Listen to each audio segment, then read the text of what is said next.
para que continuemos con lo que estábamos hablando hace 8 días, pero sobre todo para que miremos unos asuntos de lectura. Ya nos quedamos como con una tarea. Quiero decirles que no se martiricen por no asistir si no hicieron la tarea. Es decir, asisten y escuchan y me dicen, profe, no la hice, no tuve tiempo, pues lo que sea, pero para que no se pierdan, pues como también la posibilidad de escuchar a otros. Es que a veces uno no entiende cosas cuando se va en soledad, pero cuando está con los otros, pues se comprende de qué se trataba. Entonces, por ejemplo, hace 8 días muchos me enviaron la pregunta por chat, pero muchos de esos no la pusieron aquí en este escenario, sino que me la enviaron y estaba súper bien, fue súper clara, o ustedes o los que hablaron inspiraron a otros para elaborar las preguntas, y eso fue bastante interesante.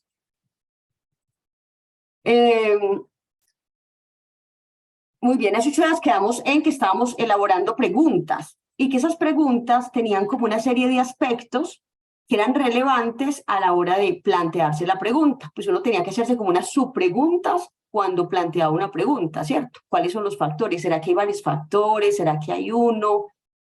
¿A qué se referirá Lorena con factores? ¿Refieren los jóvenes? ¿Qué será esa palabra, referir los jóvenes? ¿Será que creen, que piensan o que escriben o que describen? ¿Qué será la palabra refieren los jóvenes, cierto? ¿O será lo que coinciden como? ¿Será lo que perciben como, cierto? Y aquí, por ejemplo, la palabra sostenibilidad. ¿Qué se va a entender respecto a la sostenibilidad? ¿O qué entiende quien está planteando esa pregunta respecto a la sostenibilidad? Y eso nos invita inicialmente a hacer unas lecturas. Lecturas que son muy variadas o pueden ser múltiples, porque vamos a necesitar, a partir de esa pregunta, formularnos unas subpreguntas, como unas preguntas más pequeñitas que nos ayuden a encauzar mejor esa pregunta genérica y a plantearnos unos objetivos. El objetivo va a tener una guía igual que la pregunta, una cuestión, un principio ontológico, una variable o dos variables, un lugar específico, ¿cierto? Pero la pregunta y el objetivo van a ser muy parecidas. De hecho, la pregunta, el objetivo y el título son las tres cosas que más se parecen en una investigación. ¿Sí? Estos días estaba en un diplomado sobre investigación y el profesor planteaba lo importante de poner un buen título. Dice, hay investigaciones buenísimas, pero tienen unos títulos que no dan para nada ganas de leerlos. Entonces, si bien el título debe tener elementos de la pregunta y del objetivo, pues ese título tiene que ser muy llamativo, por eso es más corto, puede ser más directo, puede sacarse más de las conclusiones, ¿cierto? Puede hacer afirmaciones, puede hacer una negación, es decir, cómo hacer que ese título sea tan atractivo que cuando alguien mire mi título diga como, oh, yo me quiero leer eso, ¿sí? Yo quiero leerme ese texto, yo quiero saber qué es lo que está diciendo tal persona sobre ello. Pero la mayoría pues, de investigaciones sí tienen títulos muy, muy aburridos. Y las científicas de las ciencias duras pues tienen, no sé, títulos aún mucho más complejos, que seguramente no tanto aburridos, sino mucho más difíciles de interpretar, porque seguramente muchos de nosotros pues, no estamos tan cercanos a ese conocimiento de las ciencias duras. Entonces uno se encuentra, no sé, una investigación que dice que se descubrió que el cigarrillo no genera cáncer en las personas, pero encontramos un título todo técnico, gigante, pues seguramente nosotros no vamos a acercarnos mucho a esa literatura porque está muy específico para una cierta jerga o para un tipo de personas. Pero a nosotros sí es interesante hacer unos buenos títulos para que llame la atención y pues para poder encauzar un poquito más las lecturas. A la larga, ¿qué le importa a uno? No tanto escribir, que lo lean. Pues si vos estás diciendo cosas interesantes, pues lo más chévere es que te lean, no que tú digas cosas interesantes o que tú pienses cosas interesantes. No es que Aleja piensa cosas interesantísimas, pero Aleja nunca las dice, pero Aleja nunca las escribe, pero Aleja nunca las publica, pero Aleja nunca se presta para un debate con ellas. Pues entonces no tiene sentido pensarse cosas tan buenas, ¿sí? Entonces, por eso tenemos pues que ir leyendo, ir estructurando cositas. La justificación, que acá la pongo como con una diferenciación del problema, pero pueden ir muy en línea con lo mismo. Entonces, por eso pongo justificación problema. que tiene que ver con las razones sobre el por qué y para qué del estudio, me falta una tilde, sobre el por qué y para qué del estudio, y los asuntos de viabilidad en una investigación, venga, porque es viable, ¿sí? Porque es viable desarrollar esa investigación. Pues tengo los recursos, tengo los mecanismos, me sale barato, me sale muy caro, tengo el tiempo, sí, ¿cuál es la viabilidad que le vamos a dar a esa investigación? Y esa serie de cosas solo las vamos a responder leyendo, ¿sí? Leyendo el mundo, yo porque tengo la mano alzada, leyendo el mundo y leyendo textos. Entonces, quiero empezar preguntándoles qué tipo de textos o qué tipo de lecturas o de literatura, no sé cómo lo quieran interpretar, lectura, textos, literatura, consideran ustedes que le puede a uno servir para desarrollar o para ampliar la información respecto a un proyecto de investigación. La que se les ocurra.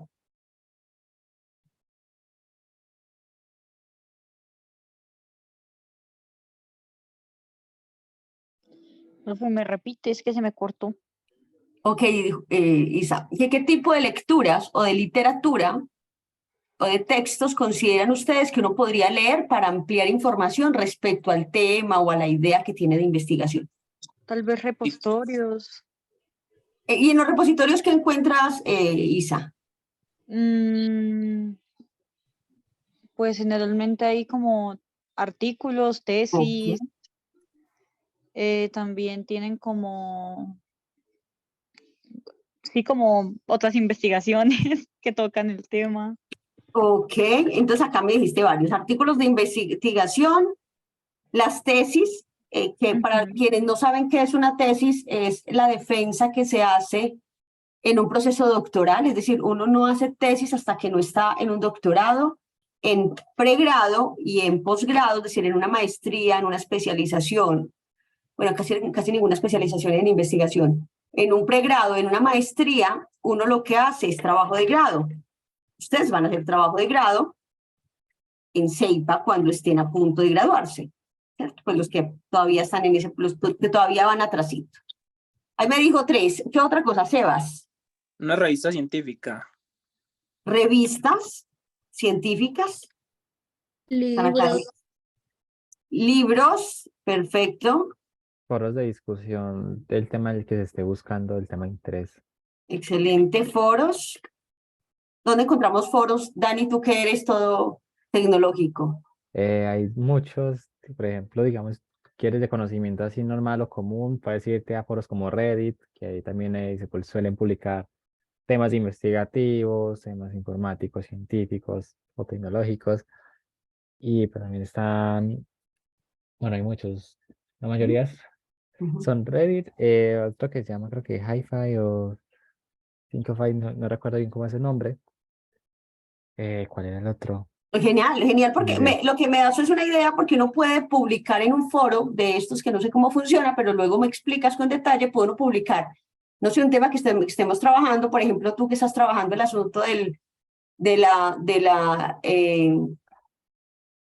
inclusión de estudiantes de recién egresados de administración en el campo laboral, con la expectativa de ser administrador, pues fácilmente puede uno crear un foro de recién egresados de administración, ¿cierto? Y conversar ahí y eso se convierte en un proceso de análisis. Interesante. Foros. ¿Qué más? ¿Qué más se les ocurre? ¿Sabes qué? Bancos de datos. ¿Te Bancos de acuerdas cuando hicimos datos. esa investigación con el Banco Mundial que ahí estaban todos los datos que necesitamos para analizar? Ajá. Perfecto. Esto me sirve mucho para la metodología. Ok, hay muchos tipos de bancos de datos también.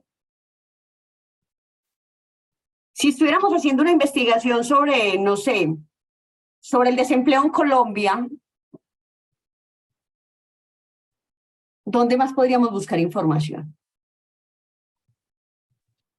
En el DANE no, pero eso vendría siendo un banco de datos. Ok, Dani, un banco de datos, ajá. ¿Me sirven las noticias del Espectador, El Tiempo, Semana, El Colombiano? ¿Me podrían servir? Yo creo que Pues sí, pero es que a veces las noticias son muy influenciables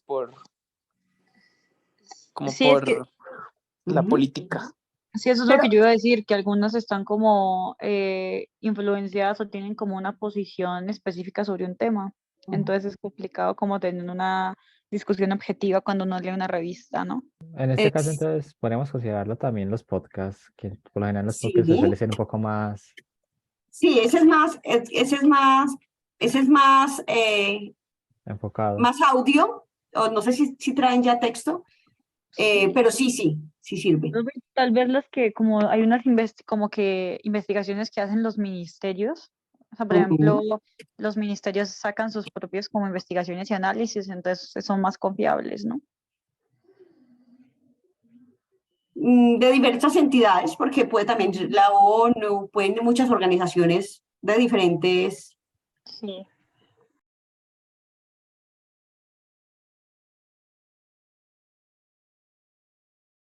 Sí. Es decir, que con esto estamos diciendo que cualquier texto me puede servir a mí para el desarrollo, pues para leer cuando estoy desarrollando un proceso de investigación. Pero resulta que con lo que ustedes me estaban diciendo sobre las noticias, me da a entender que uno sí puede leer noticias, pero que tiene que saber en qué momento de la investigación está como para tomar la noticia como una fuente confiable. O va a depender del tipo de investigación para tomar la noticia como la fuente metodológica para hacer tu investigación.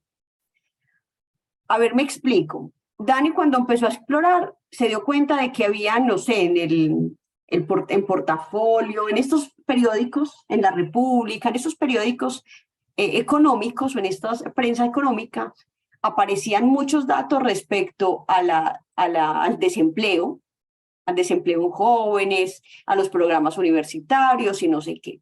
Entonces, como asunto problematizador, le dan unos datos que uno luego va y comprueba en las fuentes principales, ¿cierto? La mayoría de estas noticias utilizan también una fuente más atrasito, que puede ser esos bancos de datos, se pegan del DANE, o se pegan del Ministerio de Educación, o se pegan del Ministerio de Trabajo, o se pegan de la ONU, se pegan de la OIT para traer como los gráficos que ellos utilizan en las noticias. Es decir, un periodista no hace esos gráficos. Yo creo que yo estudié comunicación social y periodismo, a mí nunca me enseñaron a hacer un gráfico, pues.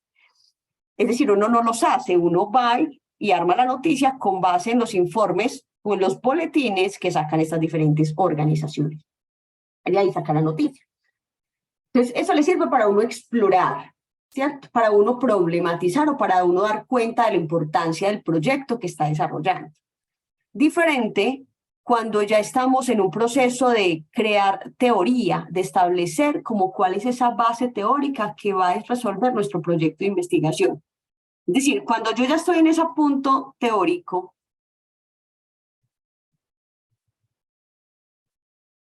cuando estoy creando el marco teórico del proyecto, este es el marco teórico del proyecto, yo ya debo definir cuáles son mis fuentes o mis respaldos teóricos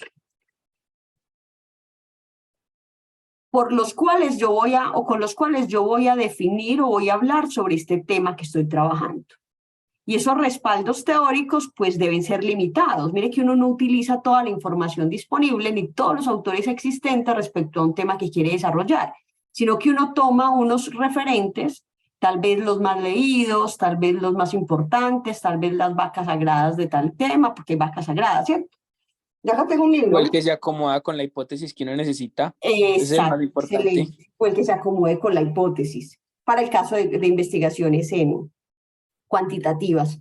Acá yo tengo este libro, que es el de la metodología de la investigación de Hernández Sampieri. Este libro, creo que este fue el 2010, y esta es la última edición, imagínense pues. Tengo uno más viejito de él, eso es como de 1920, pues una cual, estoy exagerando. Eso es una cosa viejísima y el tipo sigue siendo el más teso a la hora de hablar de investigación. Entonces hay unos libros más modernos, un César Bernal, que es un gran académico del empresarismo, él escribe mucho sobre empresa y tiene una revista y todo eso, y tiene mucha publicación, pero la mayoría de cosas de él son basadas en Sampieri. Entonces uno dice como, ay, ok, hay teóricos que son como la base para desarrollar una categoría teórica, ¿cierto?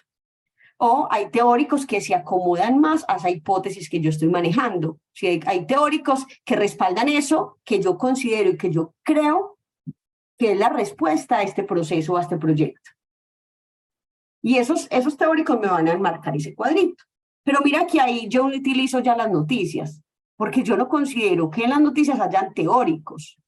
Yo las noticias las utilizo para hacer la parte problemática, para justificar por qué es tan importante esa investigación, pero no para desarrollar la teoría. Aquí utilizo a los más académicos.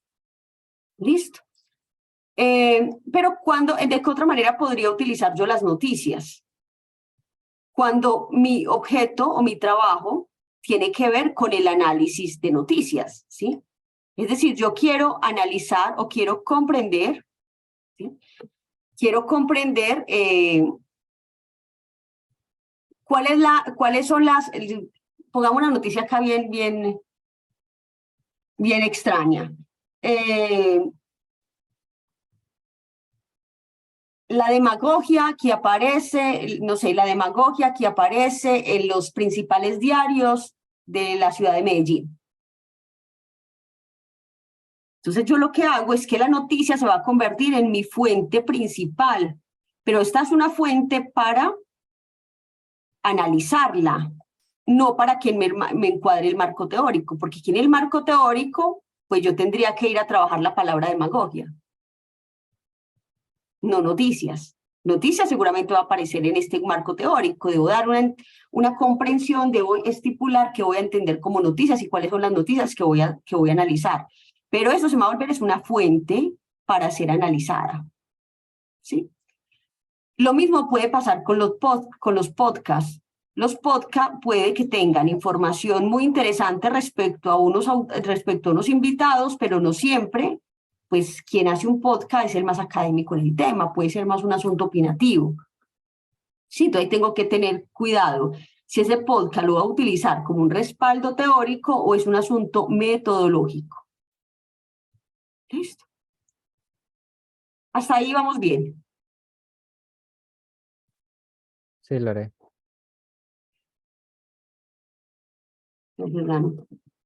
Si alguien no ha comprendido algo, porfa me dice. Listo. Tenemos otros, el artículo de investigación. ¿Para qué me sirve un artículo de investigación? Hay varios tipos de artículos, ¿sí? Acá solo pusimos el de investigación porque era el que se estaban refiriendo los chicos. Pero hay una diferencia entre un artículo de investigación, un artículo de reflexión, investigación, reflexión o un artículo de revisión. Revisión y reflexión. Me encanta a mí, como soy de recta. Reflexión y revisión. E investigación. ¿Cuál es la diferencia? Resulta que el artículo de investigación compila, da cuenta de todo un proceso investigativo. Entonces, da cuenta de cuál fue el objetivo, cuál fue el problema, cuál fue el marco teórico, cuál fue esas hipótesis o esas hipótesis que se tenían, porque recuerden que uno también, bueno, luego lo vemos, uno también puede tener varias hipótesis nula, hipótesis verídica, bueno.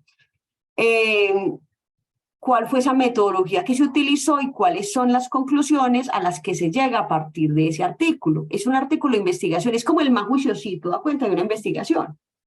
Volviendo al ejemplo de, no sé, alguien descubre que definitivamente el tabaco no incide en la generación del cáncer. Alguien descubre eso. Estoy diciendo, ojo, no estoy diciendo que eso sea verdad. Eso es una mentira, una cosa que me estoy inventando acá. Yo no he leído ninguna investigación que diga eso. Ahorita luego, mamá, ya puedo fumar. La profesora dijo que eso no hacía daño. Dios mío.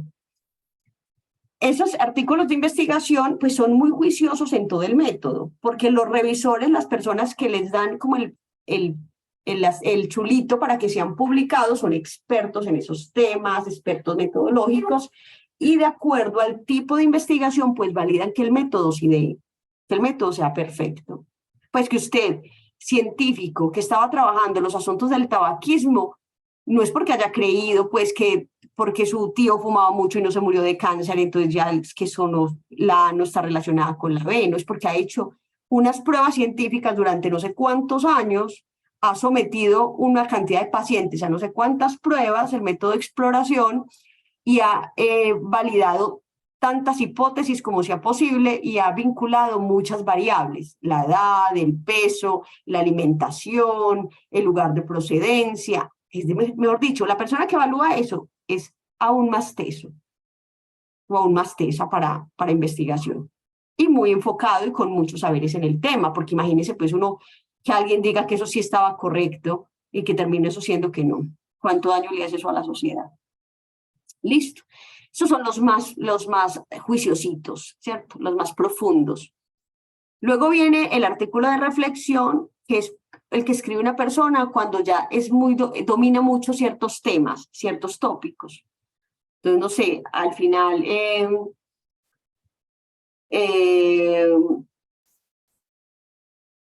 Aleja dominará mucho los asuntos de satisfacción laboral y ella se podrá dedicar, que además de publicar una investigación, puede dedicarse a escribir mucho respecto a la satisfacción y crear unos artículos reflexivos, porque Alejandra ya es, mejor dicho, la que más pedigrí tiene en el tema. Entonces, Alejandra, todo el mundo la lee, porque ya son más reflexivos, ya son más profundos, pero en la reflexión, más cuestionadores, son más libres también. Muchas revistas reciben artículos de reflexión, pero para uno escribir un artículo de reflexión, como les digo, tiene que tener todo el pedigrí del mundo, porque si no, pues eso no lo reciben a uno. Y los artículos de revisión, que podríamos decir que esos son los primeritos que uno publica. Porque los artículos de revisión lo que uno hace es publicar la revisión de la literatura. Antes de hacer un marco teórico, antes de irme para este marco teórico, que ojo chicos, esto les va a servir mucho en la práctica o en proyección profesional, porque van a tener que hacer marcos teóricos, independiente del escenario que elijan. Esta revisión, ¿sí? Esta revisión de literatura, donde tú vas a describir lo que encontraste en estos artículos de investigación y en otros de revisión, vas a describir lo que encontraste respecto a un tema. Y entonces, acá viene una palabra mágica que hemos escuchado muchísimo, que se llama estado del arte. Cuando uno ha leído tanto sobre un tema y ha mirado tantas investigaciones sobre ese tema, puede decir fácilmente en qué estado está el tema. ¿En qué estado está qué tanto se ha investigado, qué se ha dicho, qué se ha concluido respecto a ese tema, cuántos son los investigadores que lo han abordado, cuáles son las principales fuentes que utilizan esos investigadores, cuáles son las metodologías más utilizadas, en qué países se ha investigado más, en qué países se ha investigado menos? Estos estados del arte son publicables y se publican como artículos de revisión, ¿sí? Generalmente, a diferencia de un artículo de investigación, en un artículo de revisión a uno le piden alrededor de 50 fuentes mínimo, con los periodos, es decir, tienen que ser del mínimo 5 años, es decir, tienen que ser fuentes muy estratégicas, porque uno no puede estar haciendo un artículo, uno no puede decir que el estado del tema de la gestión humana llegó hasta que descubrieron o hasta que alguien dijo que no era gestión humana, sino que había que volver al término recursos humanos, gestión de los recursos humanos. Pues si uno se quedó por allá en el siglo XVIII, pues difícilmente uno puede dar un estado sobre el tema. Entonces, por ende, la mayoría de estos artículos exigen que uno lea muchísimo más antes de publicarlo. Sin embargo, este también es un pedacito del marco teórico. Si cuando uno empieza a hacer investigación y empieza a leer, va tomando pedacitos de acá, es decir, está haciendo un pedacito de un estado del arte. Y ese pedacito del estado del arte se va a acompañar ese marco teórico. Bueno, no vamos a meter todavía con eso. Solo quería mostrarles esa diferencia. ¿Para qué me sirve entonces? Para saber en qué estado está el tema. Tal vez yo estoy haciendo una investigación que ya han investigado, pues cosas que ya se han dicho. ¿Listo? Lo mismo o para lo mismo sirven las tesis de grado. Y ya les dije que eran procesos doctorales. ¿Sí? Hay gente que dice, no, estoy haciendo la tesis. Y uno dice, ¿qué estudias? No, estoy estudiando el pregrado en química. Dice, pero tesis, no estás haciendo un trabajo de grado. Lógicamente las tesis tienen más profundidad, son textos que hacen, o investigación que hace un doctor, alguien que va a doctorarse, que por ende está obligado a generar nuevo conocimiento, diferente a un trabajo de grado, que es el análisis descriptivo, generalmente es descriptivo de algún fenómeno. Uno no pasa a describir un fenómeno. Entonces es más sencillito el trabajo de grado, que se hace en pregrado, decimos se hace en pregrado, y en maestrías, y la tesis se hace cuando uno está haciendo un doctorado. ¿Listo? Revistas científicas, pues contienen todo esto que hablábamos acá.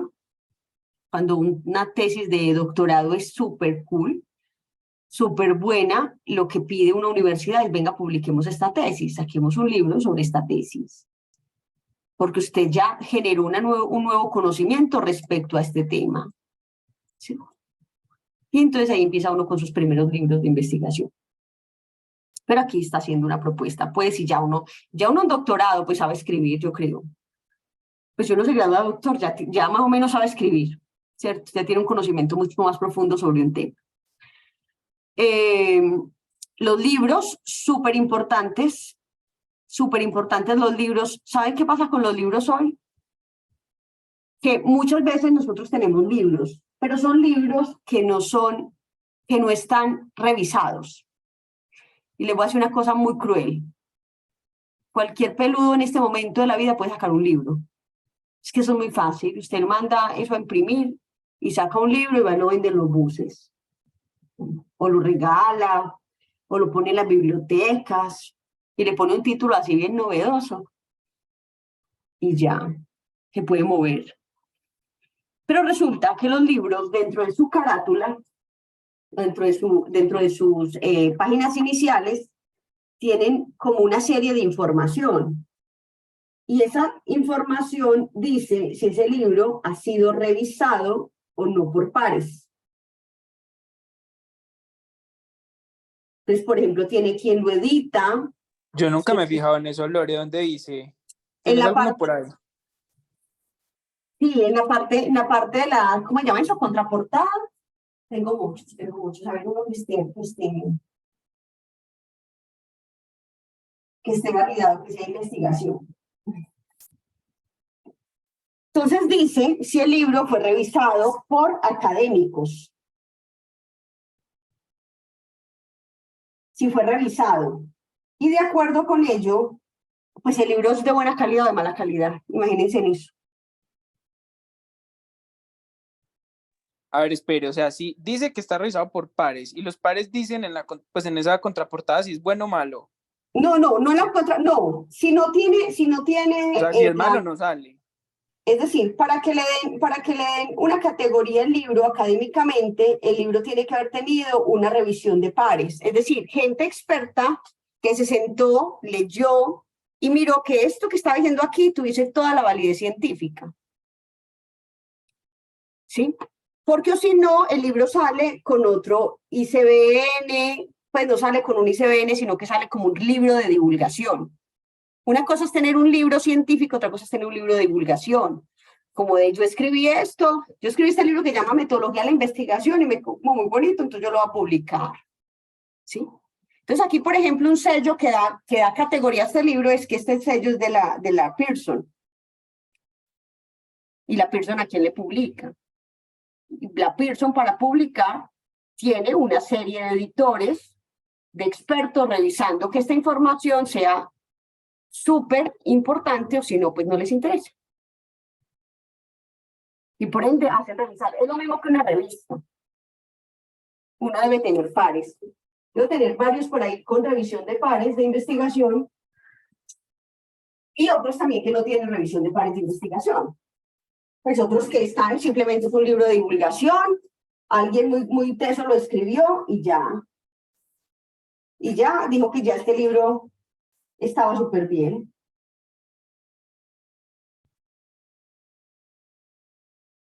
Le voy a mandar ahorita la foto en el chat de alguno de una muestra, alguno con sello y otro que no, ¿cierto? Y otro que no tiene pues como sello de una editorial que respalde que lo que se está diciendo ahí es verdad o no y que ha sido revisado. Yo sí me he Tengo dado una cuenta pregunta.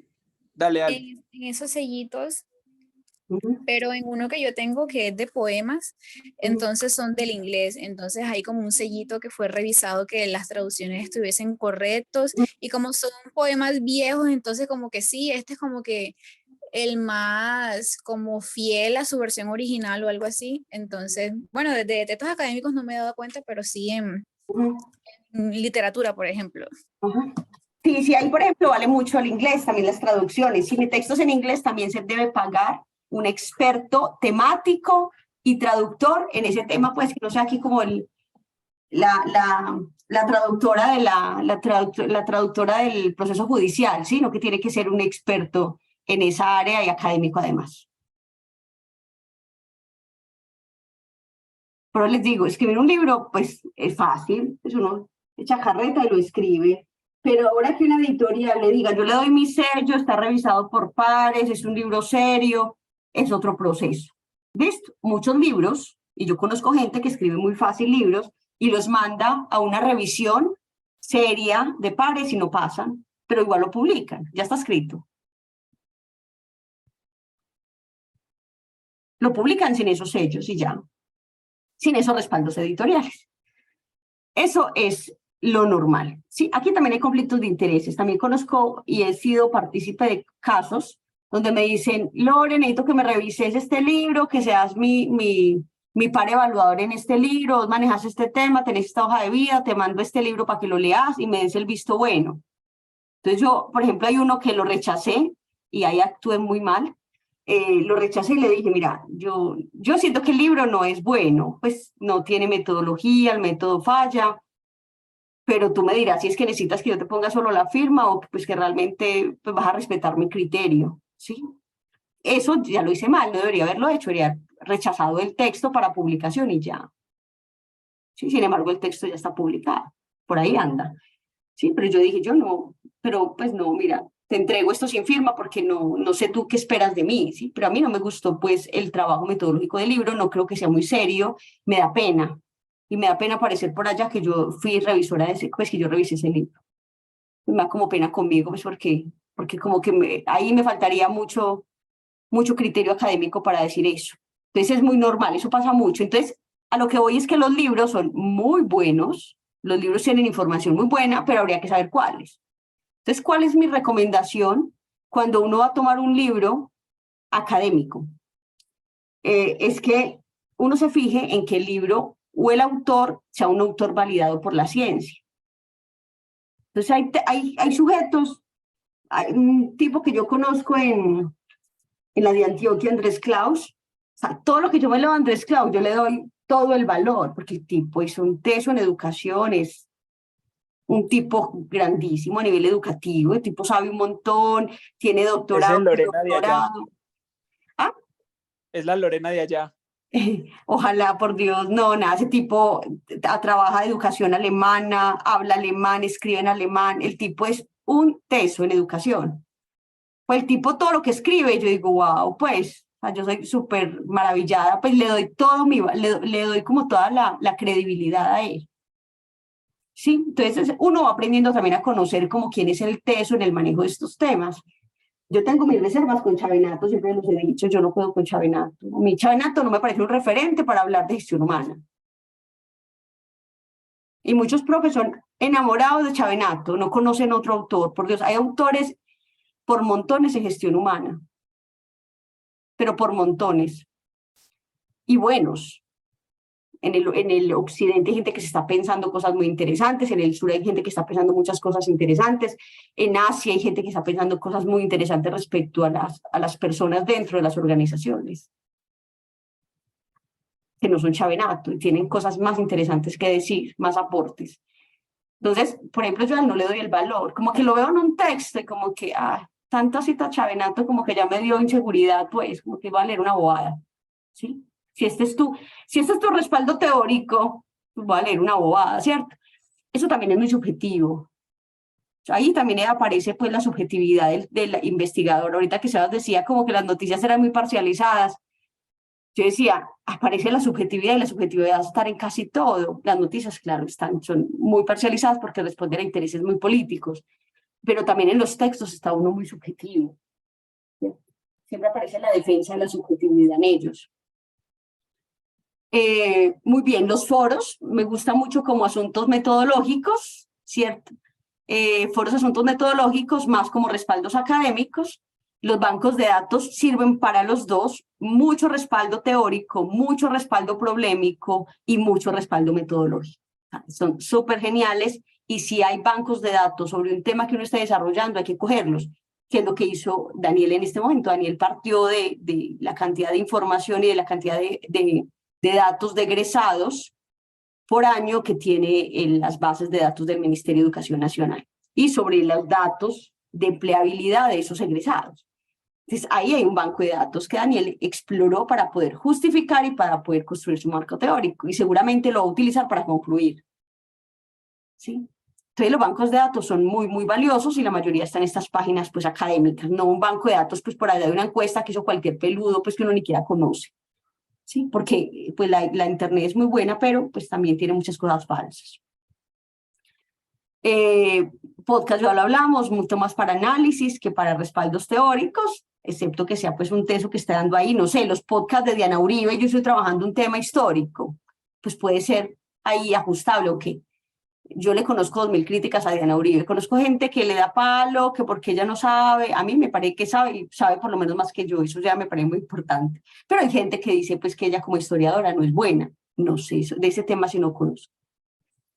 E informes e investigaciones de diferentes universidades, no eran universidades, eran organizaciones, lo que decía Isabela, hay bases de datos, hay información en los ministerios, en la OIT, en la ONU, en diferentes plataformas que ya tienen informes, boletines, cosas que publican. No sé, el último análisis, ahorita, por ejemplo, en febrero aparecen todos los informes de sostenibilidad de las empresas. Todas las empresas tienen que publicar antes de finalizar marzo los informes de sostenibilidad. Pues estamos hablando de las empresas grandes, empresas que cotizan en bolsa o empresas que tienen alguna medición por algún grupo de ESG, ¿sí? Entonces esas organizaciones deben publicar sus informes de sostenibilidad. Bueno, hay un montón de informes además porque estamos en cierre de asambleas. Esos informes pues son muy importantes para mi trabajo, ¿sí? Y pueden ayudarme mucho en el planteamiento del problema, en la interpretación del marco teórico, no como fuentes directas académicas, pero sí en la interpretación de algunos datos del marco teórico. Me pueden ayudar para hacer conclusiones y van a ser muy útiles. Listo. ¿Alguna pregunta hasta ahí? ¿Algún comentario? ¿Algo que consideren que también podría ser parte de esto y no lo tocamos?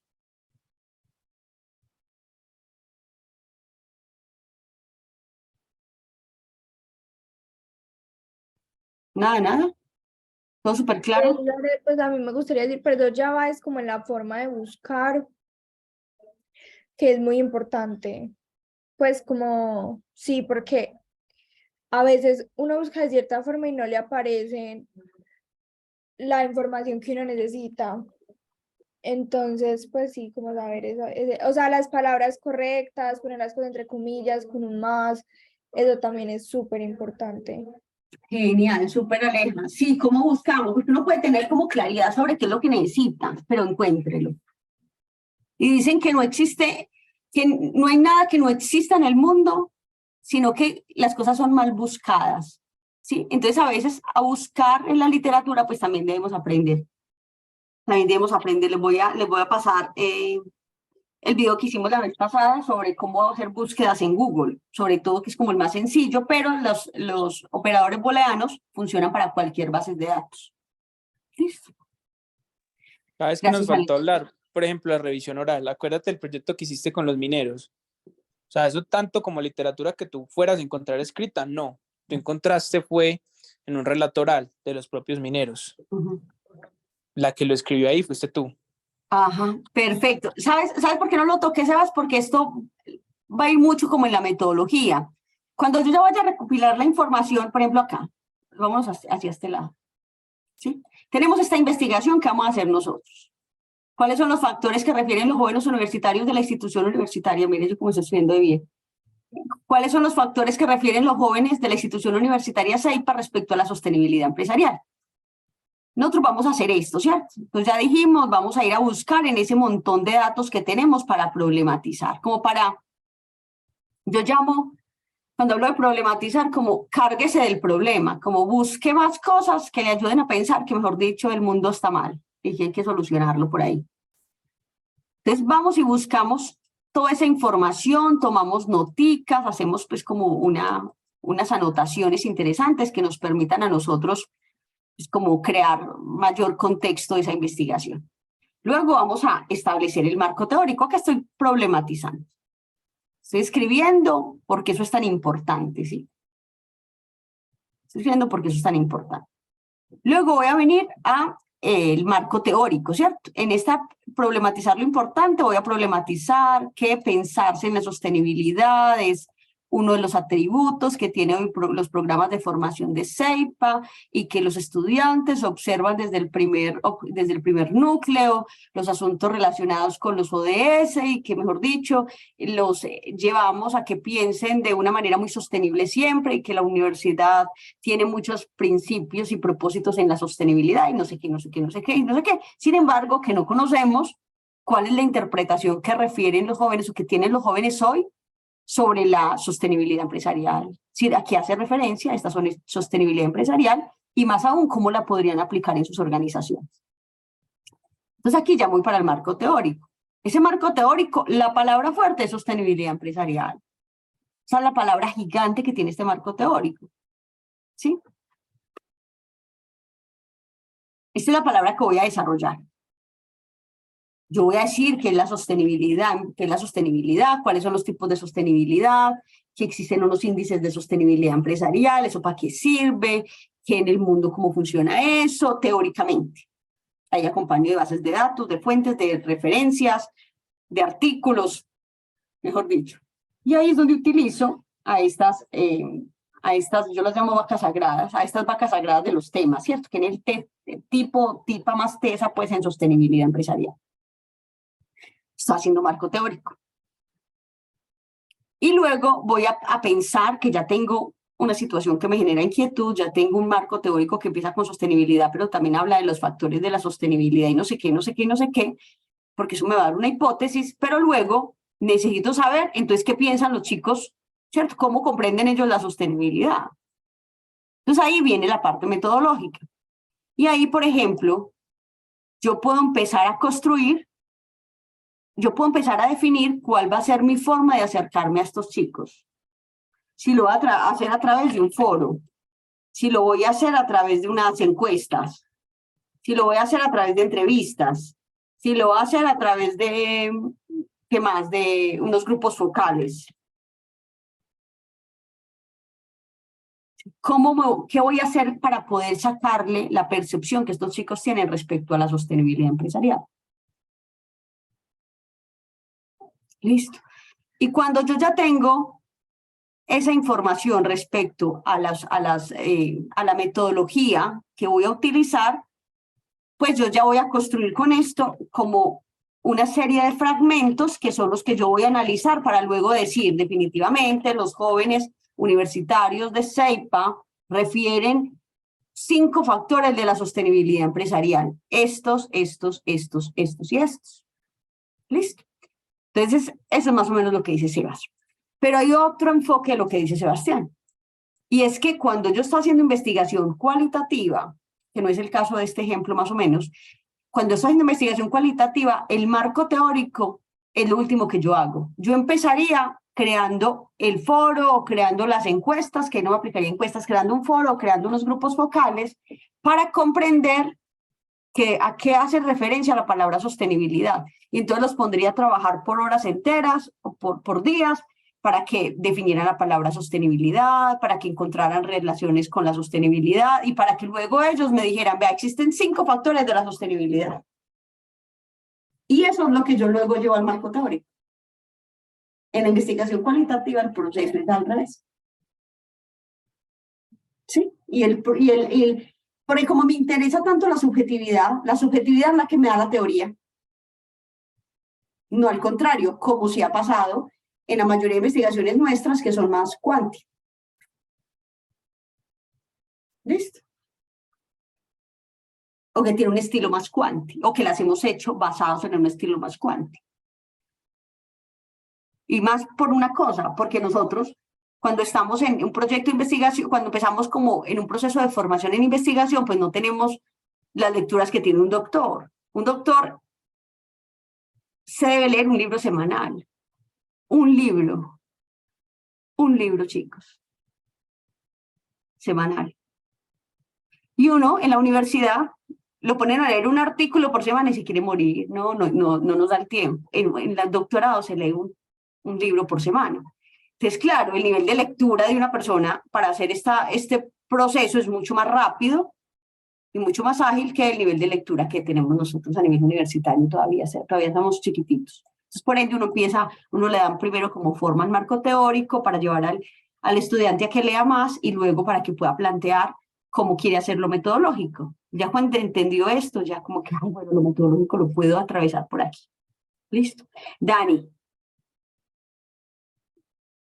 Lorena, te quería preguntar una cosita con respecto a esto que acabaste de explicar. Entonces, si el barco del proyecto de investigación que está haciendo, ¿cómo se podría clasificar? ¿Como algo quanti, quali o...? Yo creo que lo tuyo es quali, no. Es quali. Ok. Lo que pasa es que ahí pasa lo que yo estaba diciendo. Que, por ejemplo, cuando tú empezaste con una idea muy interesante, con una necesidad clarísima, pero no teníamos tantas lecturas. Entonces, si no tenemos tantas lecturas, ni tú ni yo, porque ustedes me han puesto a estudiar, o sea, yo ya veo una noticia de un avión y yo entiendo sobre aviones, pues gracias a Sebastián. Sí, ya soy capaz de interpretar viva. Entonces, me ponen a trabajar tantos temas que me toca leer. Alejandra me puso a estudiar sobre rasgos de la personalidad. Yo hablaba de la personalidad, de ciertas teorías de manera muy ágil, muy rápida.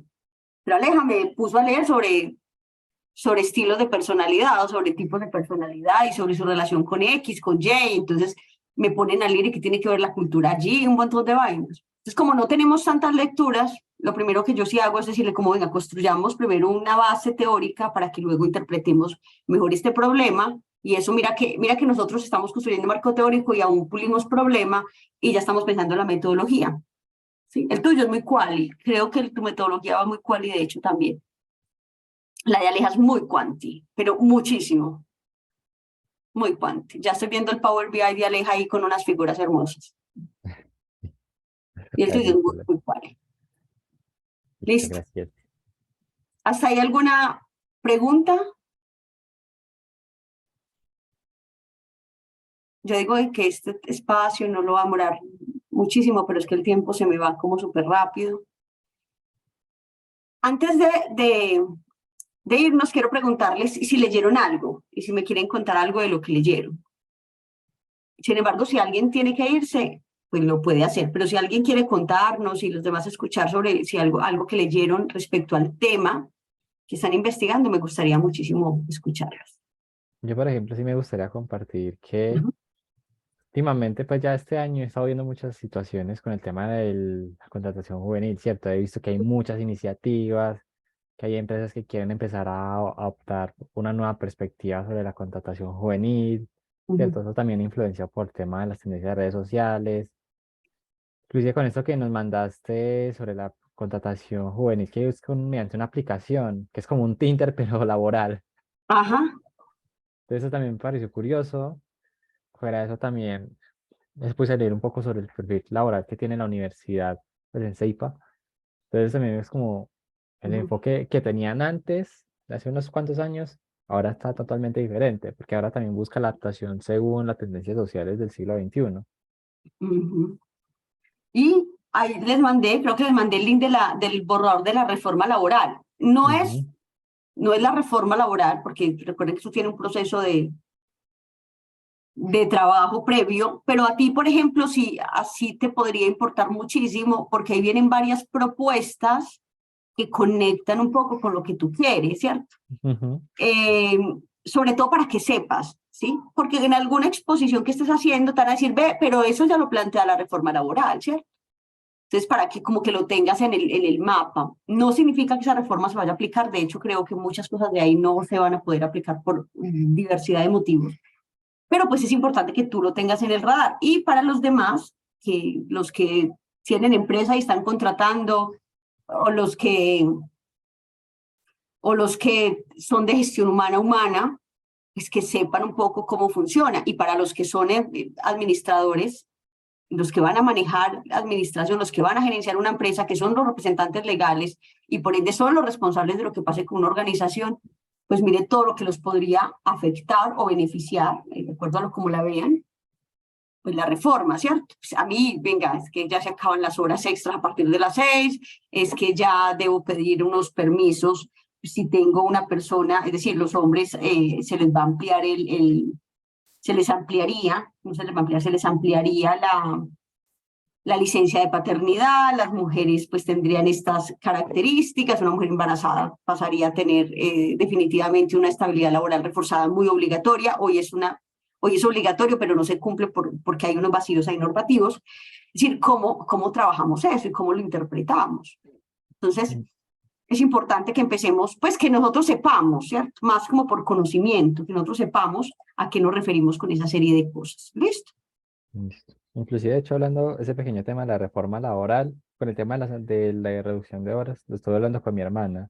Y ella me decía, es bastante interesante, pero hay algunas empresas que no les aplica. Por ejemplo, ella donde está haciendo las prácticas, que es en Grupo BIOS, a ella no le puede aplicar ese tema de la reducción, por lo que el tipo de empresa es de constante trabajo, por lo que es de alimentación, algo así creo que es. Sí, exacto. Ahí, entonces, con lo que quiero concluir es que yo les envío pues como cositas, pero ustedes mirarán qué leen y qué les parece importante para leer y qué no. ¿Listo? Les voy a pedir entonces un favor, dentro de 8 días definitivamente no abordamos como esto, que quiero que lo vamos como desplegando a partir de las ideas de preguntas. Los que me enviaron preguntas también fueron preguntas súper chéveres, me gustó mucho además que conectaran con temas. Vienen 5 chicos de México, vienen presencial a estar en el semillero, presenciales, van a ser presencial, entonces es posible que en las reuniones yo esté con ellos o que ellos estén conectados, pues, pero en el día trabaje con ellos en una investigación que vamos a retomar, que es mi sueño, que es con la discapacidad. Entonces vamos a retomar toda esa investigación que vamos a sacar, pues como que yo voy a sacar este año y ellos vienen a trabajar conmigo esa investigación, vienen 5 chicos. Por ahí creo que, no sé si es Lady, la que también le interesan esos temas, ¿cierto? Porque podría, esa línea que quiere manejar podría unirse en mucho, podría conectar muchísimo con esos intereses también que yo tengo a nivel de diversidad. Entonces, ¿qué tal si dentro de 8 días cada uno así súper juicioso se apersona de un texto académico, de un artículo de investigación y nos cuenta qué encontró respecto a esto? ¿Qué pregunta tenía o cuál es más o menos esa intención de respuesta que tiene, qué objetivo, por qué es tan importante esa investigación y por qué era viable, ¿cierto? Sobre todo estas 3 primeras. ¿Sí les parece? Dentro de 8 días no, porque dentro de 8 días no nos vemos. Porque les voy a dar esa semana para que ustedes terminen trabajo de aplicación y nos vemos dentro de 15 días. Dentro de 15 días nos vemos y ya mejor nos vemos en la semana de receso. ¿O se van de paseo? No, Aleja. No, Aleja termina en Miami. Yo la conozco. Ya debe tener paseo para Miami, pero no, allá se encuentra con Dinet. No, porque no, ya me venció la visa. Entonces no puedo. Ok, bueno, por eso. La visa se vence. ¿Se vence en serio? No. Pero